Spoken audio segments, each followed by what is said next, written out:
Welcome दोस्तों, all my respected viewers, all my subscribers and all my brothers and sisters। Engineer S के समेले yoga guru hypnotist channel में आप सभी का हार्दिक स्वागत, वंदन और अभिनंदन करते हैं। सो फ्रेंड्स, हिप्नोटिज्म के बारे में मैं अलग अलग वीडियो में बहुत सारी जानकारियां हैं जो आपको मैं एक एक वीडियो के माध्यम से बराबर दे रहा हूं। लेकिन इसके साथ में हम जहां रहते हैं, पन्ना बहुत ही हिस्टोरिकल प्लेस है, बहुत ही नेचुरल प्लेस है। City of diamond, city of tigers and city of temples कहा जाता है जिसको, वो बहुत ही फेमस प्लेस है। तो वीडियो के साथ साथ हम अपने यहाँ की कोई अच्छी लोकेशन भी आपको दिखाते हैं। तो आज हिप्नोटिज्म के बारे में जो मैं वीडियो ये आप तक भेज रहा हूँ, पहुँचा रहा हूँ, ये हमारे यहाँ का बहुत ही प्रसिद्ध बलदेव जी मंदिर है। भगवान श्री कृष्ण के बड़े भाई बलदेव जी, उनका ये बहुत ही प्रसिद्ध और यूनिक मंदिर है। सो फ्रेंड्स, मैं आज आपके सामने जो चर्चा करने जा रहा हूँ वो है माइंड के बारे में। What is mind and kinds of minds we can say. Mind है क्या और मन की जो लेयर्स होती हैं, लेयर्स ऑफ माइंड के बारे में। So friends, we can say nobody has seen mind inside our body.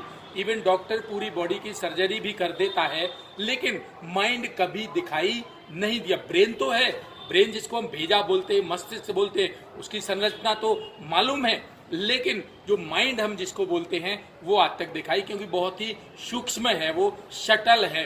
तो we can say that is a form of energy, और वी कैन से हम कह सकते हैं वो एक ऊर्जा है। हम कह सकते हैं वो that is flow of thoughts, that is flow of waves, तरंगों का प्रवाह है, that is called mind. So friends, mind के जो लेयर्स हैं, आप सबने देखा होगा एक आइसबर्ग। तो जो टॉप लेयर होती है उसकी आइसबर्ग की, that is called conscious mind या चेतन मन, और जो उसका लोअर पार्ट होता है that is called subconscious mind. So there are the two main layers of the mind. One is upper part that is called conscious mind, चेतन मन, and lower part जिसको हम कहना चाहिए दैट इज कॉल्ड सबकॉन्शियस या अवचेतन मन। So friends, जो कॉन्शियस माइंड है वो पूरी तरह से जब हम सुबह जागते हैं और सोने तक, इस बीच में आप जितने भी काम करते हैं वो सारा कॉन्शियस माइंड एक्टिवेट रहता है। सो फ्रेंड्स, जो हमारा कॉन्शियस माइंड है, एक्चुअली इसकी कैरेक्टरिस्टिक्स क्या है, इसके हम कहना चाहिए स्पेसिफिकेशंस क्या हैं, इसकी विशेषताएं या इसके हम क्वालिटीज कह सकते हैं। एक्चुअल शब्द है characteristics of the conscious mind. तो जो हमारा चेतन मन है, वास्तव में देखा जाए तो इसकी जो कैरेक्टरिस्टिक्स हैं उसमें इसकी main, this is analytical mind होता है। पूरी तरह से विश्लेषण करता है हर चीज का, हर बात का। ये लॉजिक होता है, हर चीज में अपना तर्क भी लगाता है कि ऐसा है तो क्यों है, ऐसा नहीं है तो क्यों नहीं है। तो this is the analytical mind, this is the logic mind, this is the scientific mind, and also ये हम कह सकते हैं डिसीजन टेकिंग माइंड होता है। तो ये मैथमेटिकल होता है, ये पूरा गुणा भाग भी पूरा लगाता है। सो फ्रेंड्स, हम जितने भी काम करते हैं, हमारे अंदर जितने भी विचार आते हैं, जितनी बातें हम सुनते हैं, उनमें ये अपना लॉजिक तर्क लगा करके, विश्लेषण करके, विज्ञान का उपयोग करके, और उसमें डिसाइड करता है। डिसीजन टेकिंग कैपेसिटी इसी माइंड के अंदर होती है। लेकिन फ्रेंड्स, ये भी जानना बहुत जरूरी है कि ये जो माइंड होता है, कॉन्शियस माइंड, इसकी पावर 5%, और बहुत ज्यादा कोई हाईली डेवलप हो जाए तो 5 to 10 कह सकते हैं। लेकिन जो मोस्ट पावर है, जो कहना चाहिए सर्वाधिक शक्ति है या पावर है, वो है हमारे सबकॉन्शियस माइंड की। तो फ्रेंड्स, सबकॉन्शियस माइंड्स के जो कैरेक्टरिस्टिक्स हैं उसके बारे में भी हम बात कर लेते हैं। तो जो हमारा अवचेतन मन है, बहुत पावरफुल माइंड है, शक्तिशाली, अनंत शक्ति हम कह सकते हैं, उसके अंदर इतनी सारी शक्ति है। लेकिन हम एक छोटी सी शक्ति को लेकर, सीमित पावर को लेकर कॉन्शियस माइंड से हम सारे काम करते हैं। सो फ्रेंड्स, जितने भी सबकॉन्शियस माइंड को जिसने एक्टिवेट कर लिया, वो जीवन में कोई भी मंजिल बड़े आसानी से प्राप्त कर सकता है, क्योंकि कॉन्शियस माइंड तो लॉजिक लगाता है, दुनिया भर के तर्क वितर्क, लेकिन सबकॉन्शियस माइंड बिल्कुल एक भी लॉजिक नहीं। उस तक कोई बात आपने अगर पहुंचा दी तो उसके ऊपर वो काम करना चालू कर देता है। तो इसकी बेसिक कैरेक्टरिस्टिक्स है वो भी आप जान सकते हैं। इसका जो मेन होता है, इसमें इमेजिनेशंस इसी के अंदर होती हैं, इमोशंस इसी में सबकॉन्शियस माइंड में होती हैं, सारे ड्रीम्स हैं सारे सबकॉन्शियस माइंड में होते हैं, जितनी भी मेमोरी है वो पूरी की पूरी सबकॉन्शियस माइंड में होती है। और ऑटोनॉमिक नर्वस सिस्टम, ये 4 चीजें जो मेनली मैंने बताई हैं जिसमें इमोशंस है। फॉर एग्जाम्पल इमोशंस में हैप्पीनेस है, जॉयफुल है, एंगर है, तो डिसअपॉइंटमेंट्स है, फियर है। तो इन चीजों की कभी आपको प्लानिंग नहीं करनी पड़ती है। All the emotions comes without planning. जैसे आप खुशी के लिए कोई प्लानिंग नहीं करते हैं, कोई परिस्थिति जब सामने क्रिएट होती है, वो बातें उस तरह की सुनने को मिलती हैं, परिस्थिति जब तो ऑटोमेटिक हमारे अंदर से एक खुशी प्रकट होती है। तो जो जॉयफुल है या इसी तरह से इसका जस्ट अपोजिट सैडनेस है, ये सारी चीजें, ये इमोशंस है हमारी जितनी भी, ये सारी की सारी सबकॉन्शियस माइंड से हमारे कंट्रोल या गाइड होती हैं।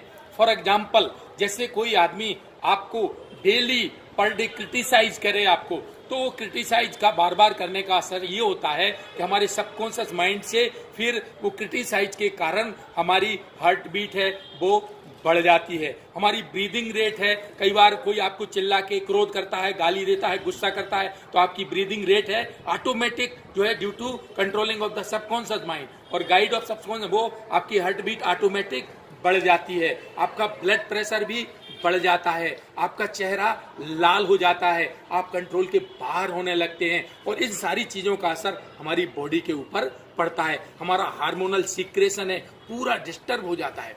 तो व्हाट इज दिस, ये सबकॉन्शियस माइंड। देख रहे हैं आप कि कोई भी चीज है इसी प्रकार से अगर आप किसी आदमी की रोज प्रशंसा करेंगे, रोज पॉजिटिव वेव्स अगर देंगे, तो इसका चमत्कारिक असर होता है आदमी के अंदर। तो पॉजिटिव थिंकिंग, पॉजिटिव वेव्स हमारे अंदर जहां बहुत सारे अच्छा ब्लिस कॉजिंग हार्मोन क्रिएट करती हैं, सीक्रेट करती हैं, हमारे विल पावर, कॉन्फिडेंस, ये सारी चीज को बढ़ाती हैं।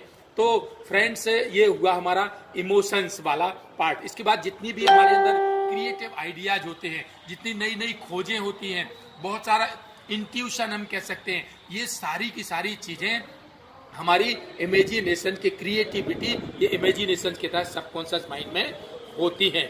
इसके बाद आती है मेमोरी। सो फ्रेंड्स हम जो भी चीजें कहीं भी देखते हैं, कहीं भी हम सुनते हैं या कहीं भी हम पढ़ते हैं, कहीं ना कहीं से हमने गेन की है, ऑब्टेन की है, प्राप्त की है, उसको बार बार रिपीटिशन के माध्यम से कॉन्शियस माइंड सबकॉन्शियस माइंड को ट्रांसफर कर देता है। उसमें से सभी चीजें याद नहीं रहती हैं, लेकिन बहुत सारी चीजें हैं जो उसके अलग अलग कुछ कहना चाहिए सिद्धांत हैं, उसके आधार पर सबकॉन्शियस माइंड में मेमोरी के रूप में परमानेंट स्थायी रूप से बहुत सारी चीजें हमारे सबकॉन्शियस माइंड में मेमोरी का जो यूनिट है उस यूनिट में हमारे संग्रहित होती रहती हैं। नेक्स्ट इसका ऑटोनॉमिक नर्वस सिस्टम है, ये बहुत इंपॉर्टेंट पार्ट है। आपने देखा होगा कि जब भी एक है हमारे अंदर कभी भी आपने देखा होगा कि जो हमारे अंदर कभी भी हम अंधेरे स्थान में अगर पहुंच जाते हैं तो ऑटोमेटिक हमारी पपिल्स हैं जो उस अंधेरे स्थान में पहले तो कुछ दिखाई नहीं देता है, उसके बाद थोड़ी ही देर में वो हमें वहां पर दिखना चालू हो जाता है। तो ये ऑटोमेटिक जो हमारा है वो सारा का सारा चीज हमारा कहना चाहिए कि वो सेटल्ड जो है उसको फोकस को सेट करना वो ऑटोमेटिक नर्वस सिस्टम के तहत हमारा सबकॉन्शियस माइंड करता है। इसी प्रकार से हम बहुत उजाले में पहुंच जाते हैं कभी कभी, तो सडन आपको एकदम नहीं दिखता है, फिर वो फोकस आपका सेट हो जाता है, आपके अंदर ब्लड का पूरे बॉडी में बहना, ठीक है ना। तो इसी प्रकार से आपका हार्ट बीट की चलना, आपकी ब्रीदिंग चलना, ये सारे के सारे काम ऑटोनॉमिक नर्वस सिस्टम के तहत होते रहते हैं। सो हमने आपको अभी बताया कि these are the all characteristics of the conscious and subconscious mind, और दोनों में अंतर क्या है वो भी मैंने आपको बता दिया। दोनों की पावर जो है अभी आपको हमने बताई, दोनों की पावर जो आपको बताई वो 5% केवल कॉन्शियस माइंड होता है और 5 to 10 अधिकतम और 90 से 95% हमारी ये पावर होती है हमारे सबकॉन्शियस माइंड की। तो दोस्तों, हम सबकॉन्शियस माइंड के लिए अभी एक और वीडियो आप तक प्रस्तुत करेंगे कि सबकॉन्शियस माइंड तक हम कैसे पहुंचे, वहां तक हम अपनी बात को कैसे पहुंचाएं कि हम जीवन में कोई भी लक्ष्य प्राप्त कर सकते हैं, लेकिन वहां पहुंचना बहुत ही जरूरी होता है। कहा है कि सत्य को कहने के लिए कोई शपथ की जरूरत नहीं होती। सत्य को कहने के लिए किसी शपथ की जरूरत नहीं होती। नदी को बहने के लिए किसी पथ की जरूरत नहीं होती। जो बढ़ते हैं जमाने में अपने मजबूत इरादों के बल, जो बढ़ते हैं जमाने में मजबूत इरादों के बल, उन्हें मंजिल पाने के लिए किसी रथ की जरूरत नहीं होती। उन्हें मंजिल पाने के लिए किसी रथ की जरूरत नहीं होती। साथियों, तो आपका विल पावर बहुत स्ट्रांग हो, आपकी जो अंदर की इच्छा शक्ति है, अगर वो जिसको बोलते पॉजिटिविटी बहुत अधिक है, तो आप कुछ भी कर सकते हैं। आदमी साधनों से नहीं साधना से श्रेष्ठ बनता है। आदमी साधनों से नहीं साधना से श्रेष्ठ बनता है। आदमी भवनों से नहीं भावना से श्रेष्ठ बनता है। आदमी उच्चारण से नहीं उच्च आचरण से श्रेष्ठ बनता है। हम उच्चारण का अगर आपको शाब्दिक अर्थ अलग अलग करें तो उच्च धन आचरण, तो उच्चारण से नहीं बल्कि उच्च आचरण से श्रेष्ठ बनता है। धन्यवाद। जय हिंद।